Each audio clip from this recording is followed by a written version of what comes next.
নিবারানি কটকটি কি রান্না করেছ তুমি? এই দেখো কি করছি। কি দেখতাম তোমারে? রান্না দেখো। রান্না দেখতাম। কি রান্না করছো এই শুনি? দেখো ঈশানের জন্য আলু ভর্তা বানাইছি আজকে। আলু ভর্তা খেতে মন চেয়েছে। আলু ভর্তা, তারপর সাথে ডাল আছে। ঈশান বাপের ডাল। আর এইদিকে দেখো তুমি না কমলি শাক নিয়ে আসছো। কলমি শাক। হ্যাঁ, কমলি শাক দিয়ে শুটকি দিয়ে রান্না করছি আজকে। কলমি শাকের শুটকি তরকারি। শীতল দিয়ে কমলি শাক দিয়ে রান্না করছি। শীতল দিয়ে না? আমার স্বামীর নাকি খেতে মন চাইছে। ও, তাহলে পুরোটাই খাইতে হইব।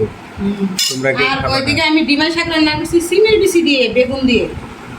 দেখো খুব সুন্দর হয়েছে। তিতি শাক যেটা ডিমাই শাক বলে, আর অনেকে আবার তিতি শাকও বলে।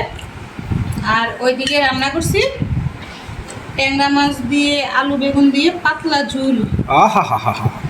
কে কে খাবেন চলে আসুন আমাদের রান্নাঘরে, নিবার রান্নাঘরে চলে আসুন, আসতে পারেন। আসতে সবার পারেন জন্য সবাই। দাওয়াত। সবার দাওয়াত।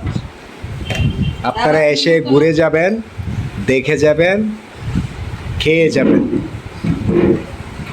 আসো, আসো। এই হলো আজকের দুপুরের রান্নাবান্নার ভিডিও। আপনারা দেখে কমেন্ট করবেন, লাইক শেয়ার দিবেন বেশি বেশি করে। আমার অনেকদিন পরে ডিমাই শাক খেলাম, অনেক মজা করে।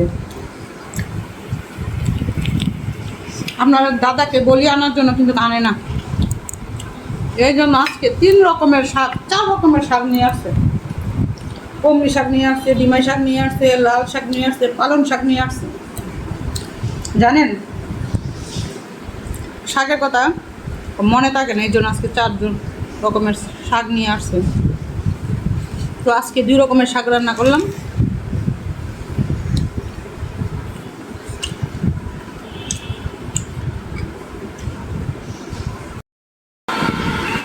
এই দেখেন কমলি শাক খাচ্ছি,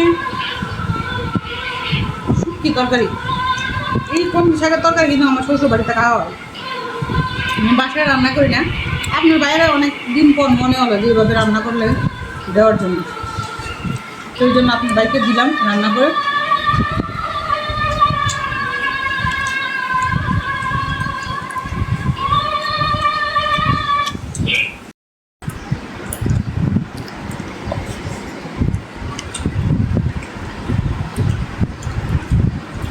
আজকে ট্যাংরা মাছ দিয়ে বেগুন আলু দিয়ে তরকারি ছিল, অনেক মজা হয়েছে।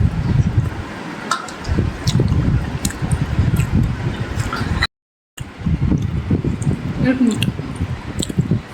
মাছ খেতে অনেক ভালো লাগে। দেশি ট্যাংরা মাছ নিয়ে আসছে আমার জন্য।